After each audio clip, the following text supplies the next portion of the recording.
We are here with the new Himalayan. The key thing, in short, is that we have tried to make sure that we have retained all the good bits of the Himalayan.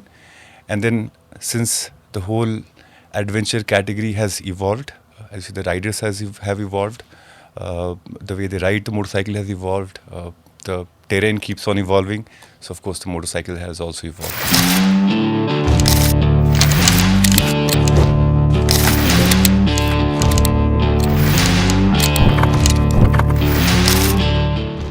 Hi everyone, I'm Adarsh and welcome to the Royal Enfield Ride Pure podcast. We're in the Himalayas today talking about a motorcycle that's built by the Himalayas, the all-new Royal Enfield Himalayan.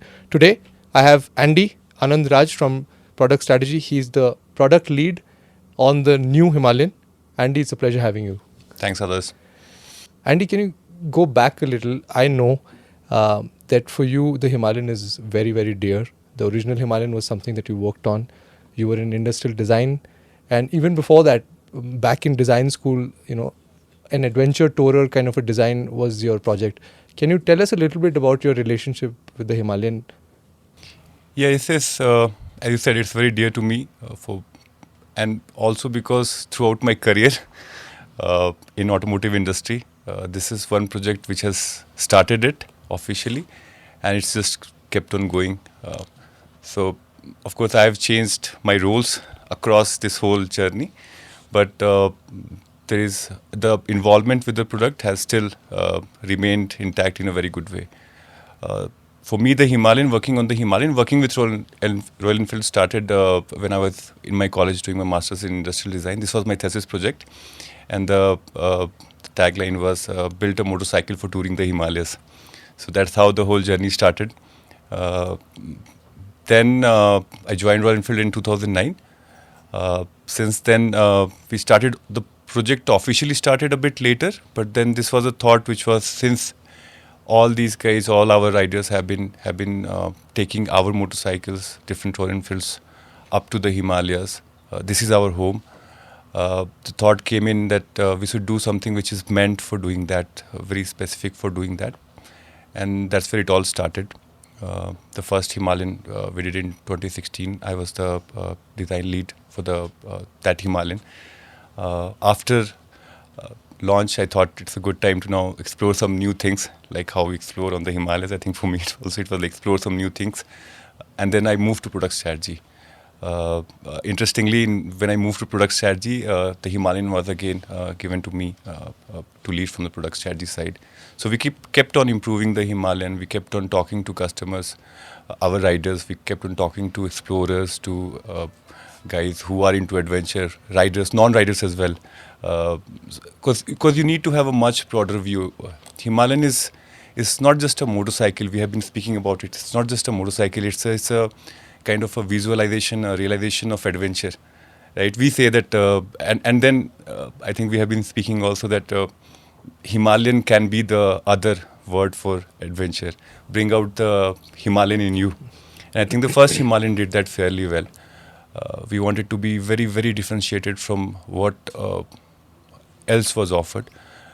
We wanted to be very unique. We wanted to be very real, very pure.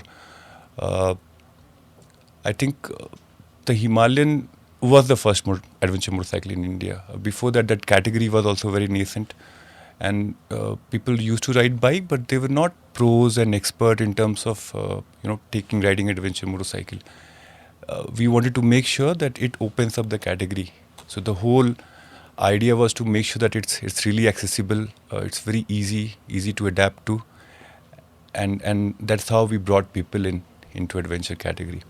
Yes, it's been a good journey. I think I will just keep on going, but it's a good journey. We are here with the new Himalayan. The key thing, in short, is that we have tried to make sure that we have retained all the good bits of the Himalayan. And then since the whole adventure category has evolved, as the riders have evolved, the way they ride the motorcycle has evolved, the terrain keeps on evolving. So of course the motorcycle has also evolved. Absolutely. I think one of the things that's great about us is that we ride bikes ourselves. we try and put ourselves in the boots of the customer, so to speak, do those adventures, do those rides. We have an extensive rides program. Yes. As a part of your job, Andy, and your team, you also speak to a lot of people across the board. So right from people who are first-time riders to, so to speak, high-altitude explorers and globetrotters. Can you tell us a little bit about this process, about how you try to put yourself in the boots of the customer and understand from them empathetically about what are the needs that they have to kind of address?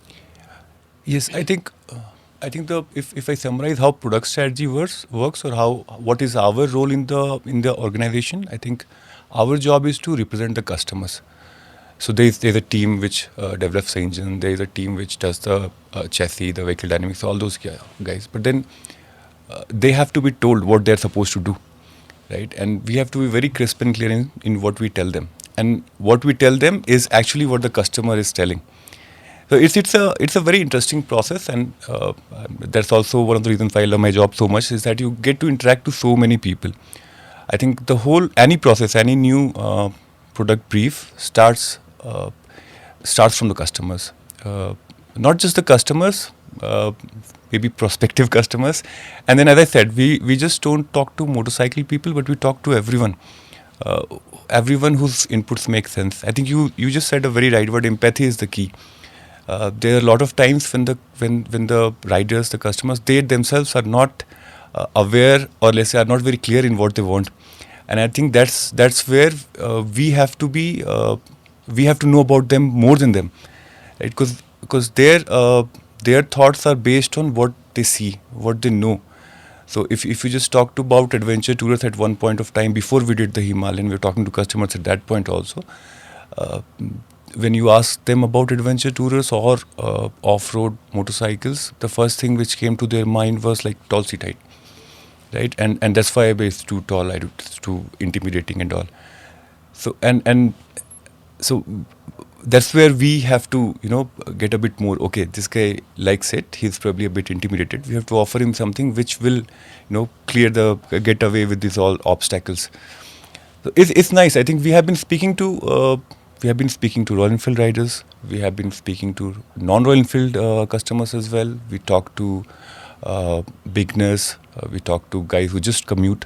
But we also talk to guys who, as you said, who are all over the place, all across the globe, and we speak to athletes. C.S. Santosh has been very helpful in giving his inputs. We have spoken to quite a few people across the globe, and it's nice because there's certain minute deviations in the requirement of people, based of course on their terrain, the kind of roads, the kind of traffic situations, the kind of possibilities of exploration they have. So I think it turns out every time it turns out very interesting, and yeah, I think we are doing a fairly good job, because I think whatever we have been saying and what we think we have done on the project, I think and then we go back to these guys and then reconfirm. So you said this to us. We have built something based on what we thought is what you said and what you require. Now here's the product. What do you think about it now? And most of the time, it's very it's good to know that they like what we have done and they appreciate it. So I think what I'm hearing you say is that the Himalayan or any adventure bike has to be many motorcycles, right? Because when you're going long distance riding, it kind of has to behave like a cruiser. At the same time, when it's off-road, different levels of off-road, it has to become an off-road bike. On the highways, it has to have the ability to load on luggage so that you can go really, really long distances. It has to have a large fuel tank, which means that you have a larger range. You don't have to stop as much for fueling. And you're also riding in places where fuel stops are not that many, because there are only few gas stations. So what I'm hearing you say is there are a lot of needs and requirements of this kind of a customer for this kind of a bike in this kind of a terrain. Yeah. But there has to be some compromises as well, because it has to be a nice balance, something that creates the right feelings. So can you tell us a little bit about, on this project, what were things that you said were non-negotiables? So what is that absolute DNA, and what is the evolution bit? So after those insights, what from you, when you were writing the product brief and going through this development process with product development, industrial design, testing, what were some of the non-negotiables, putting yourselves in the boots of the customer, that you said that this has to be met? You're absolutely right, Adarsh. I think adventure tours are very tricky, we think that they're meant to do one job, because that's the imagery.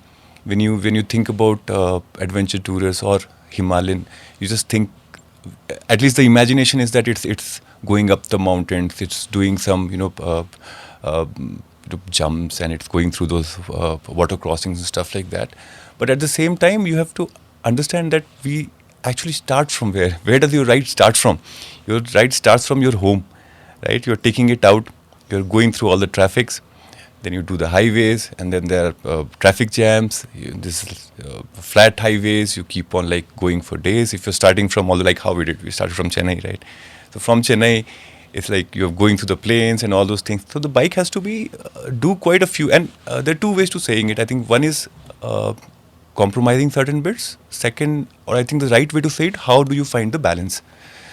And I think we have been trying very hard to get that balance right. I think you need power, but you need fuel efficiency as well, a decent fuel efficiency, because you want to have the tank range, you want a bigger tank, you want luggage carrying ability, but you want it not to cross a certain weight, right? So all those things. I think for us, let me say, first in general, I think adventure tourers have some very key requirements which definitely has to be met.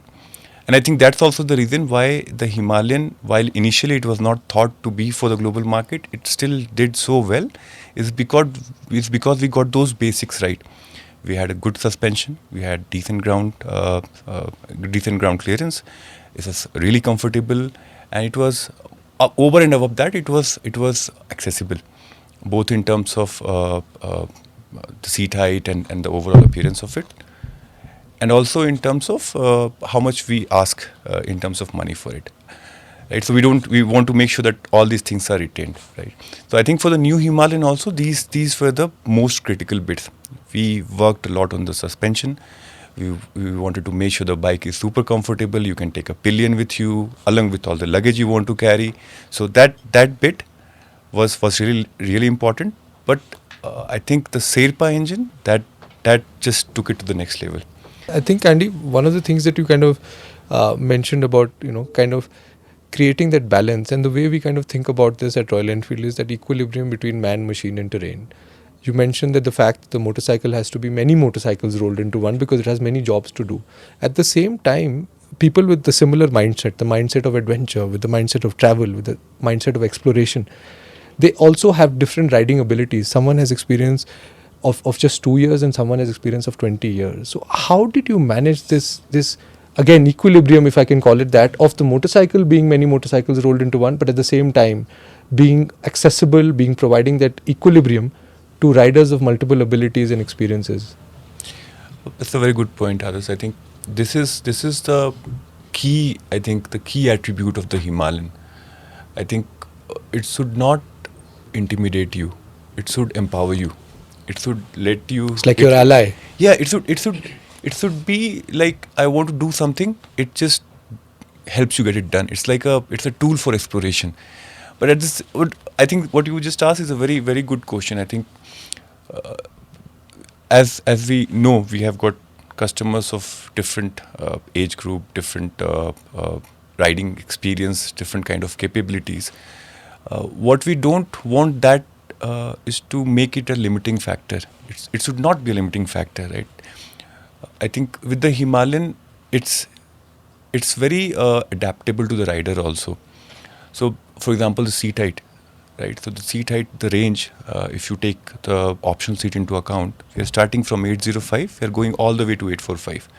So if you're a short rider, you can still have ground access easily. If you're a new rider, that just helps you gain a bit more confidence, right? If you are if you're like taller, you still have enough room. You can just move the seat up. The seat, I think standard seat also has 2 positions. The lower seat also has 2 positions. And I think also on the engine itself, I mean, while we say powerful, where do you need the power? You need the power just at the right places. We went to ride by wire, and what I think, kudos to Takasi. Takasi has done a great job. Is you have made sure that the throttle is the modulation of the throttle is like telepathic. You don't have to like, oh, I'm doing this, that, nothing. You just sit on the bike, you hold the throttle, and you know that you will get this much performance at this, right? Plus, we also have utilized since we had ride by wire, we also utilized this opportunity to get another mode, which we call it the eco mode. But what it does is it just makes the throttle input a bit more subtle.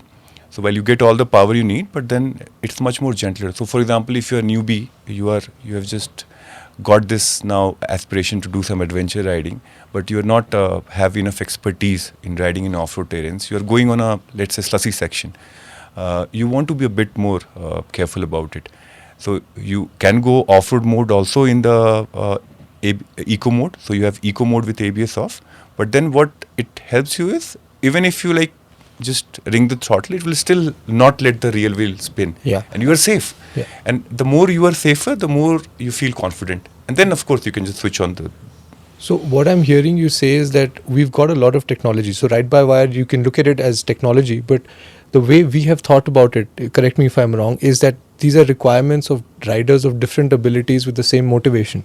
For example, if you don't have that much experience, you could go down to the eco mode, cut a bit of power, have more control over the motorcycle, be at one with the motorcycle. So what I'm hearing you say, the larger point is that all the specifications and details of the motorcycle are really starting from the customer, and those requirements and the specifications and the numbers are really an outcome. Would that be fair to say?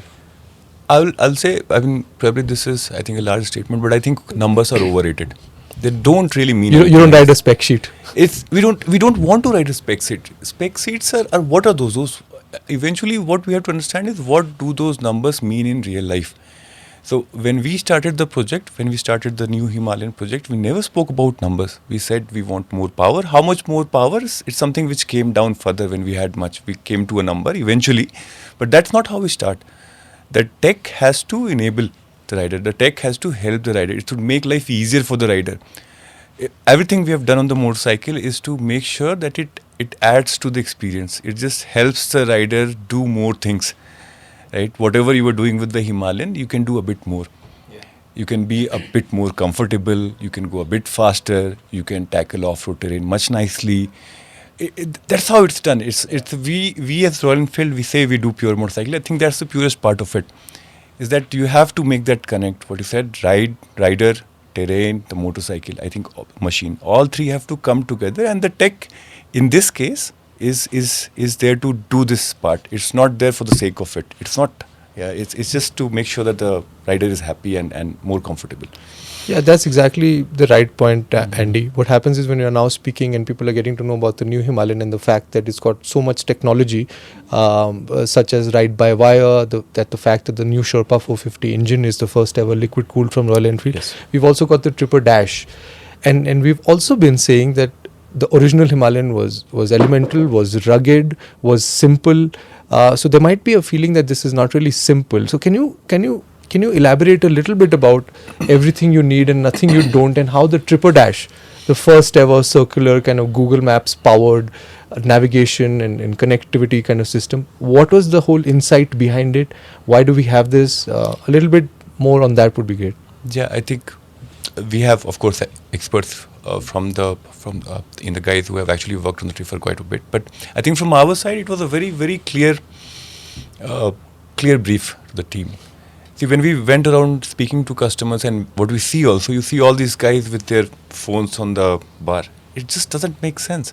If you have a costly, and quite a few guys have, including yourself now. Thank you.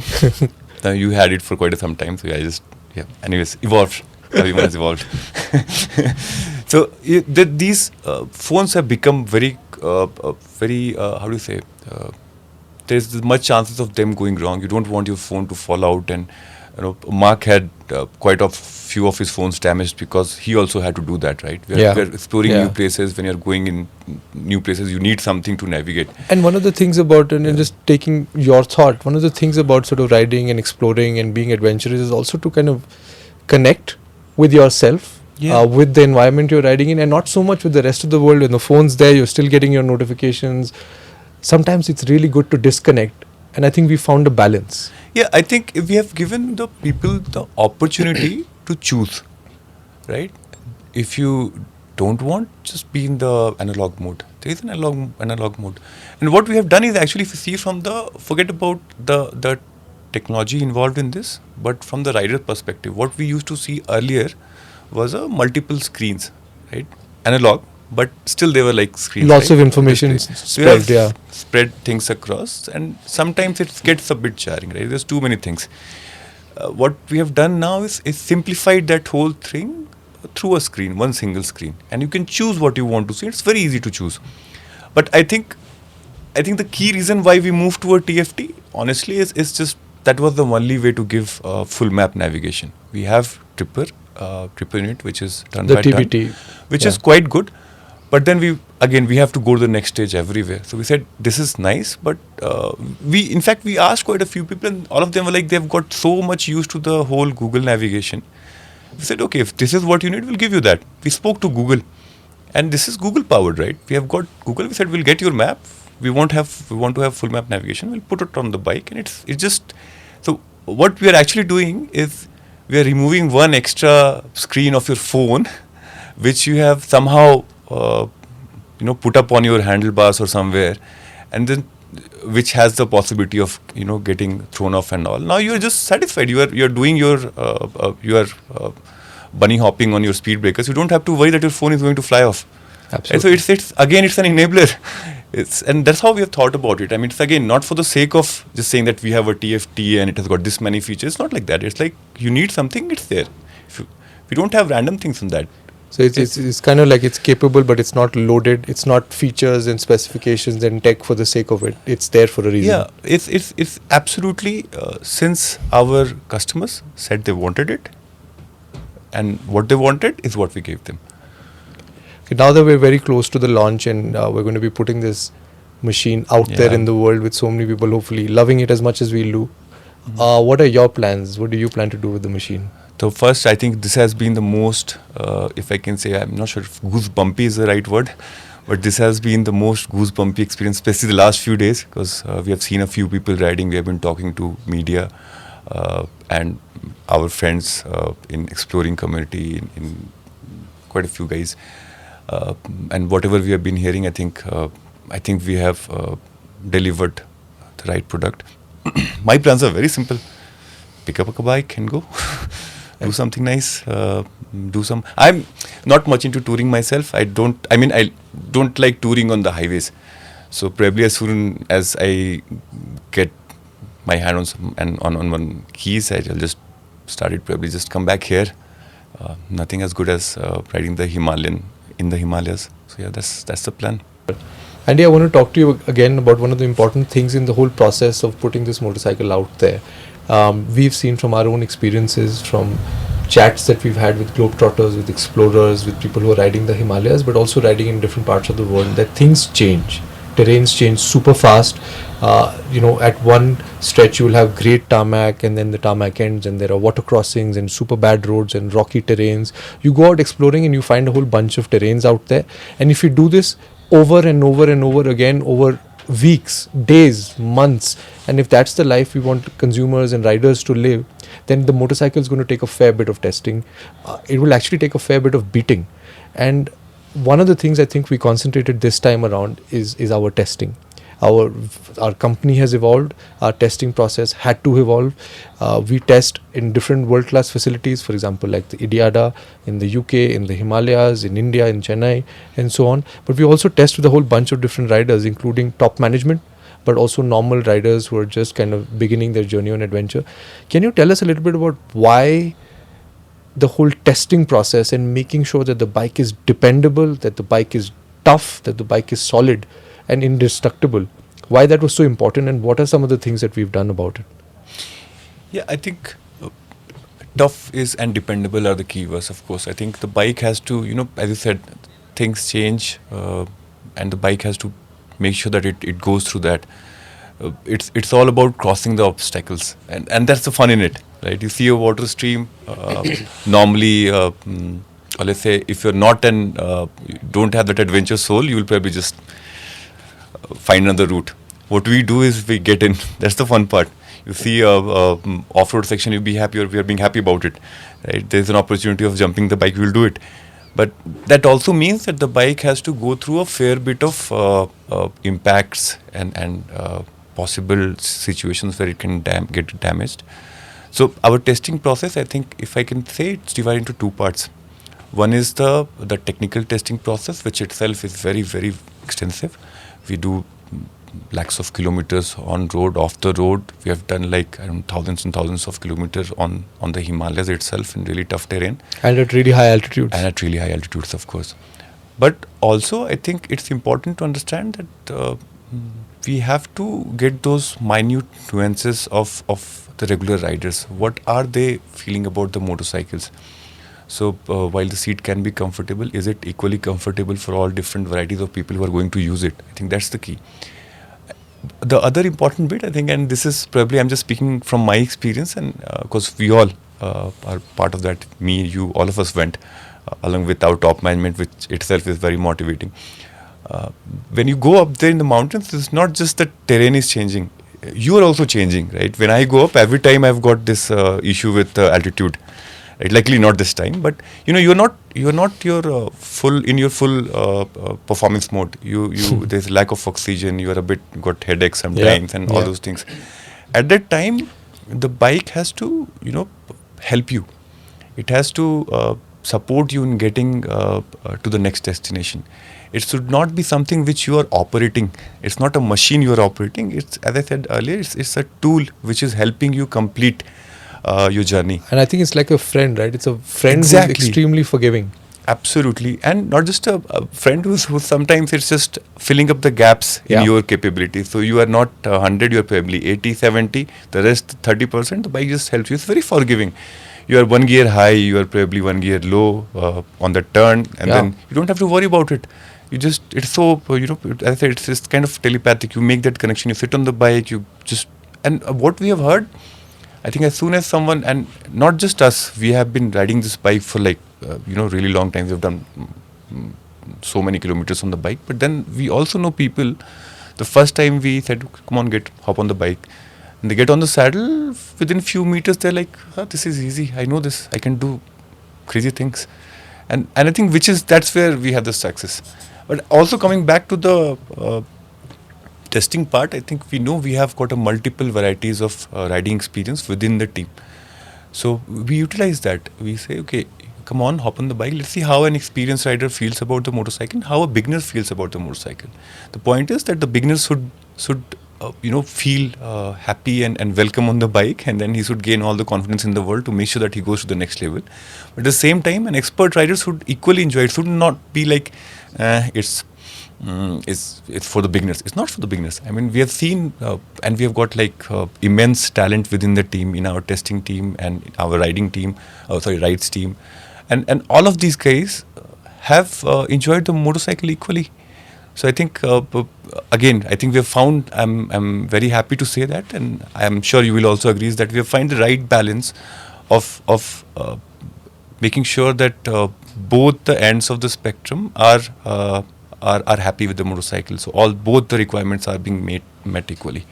Yeah, I think it's safe to say now that the motorcycle adapts. Yes. It adapts to the terrain. It adapts to the rider. Yes. It adapts to the elements. It's really many motorcycles rolled into one. Absolutely. Thank you, Andy. It was a pleasure speaking to you. Thanks, Good others. luck. Thank you. Thank you.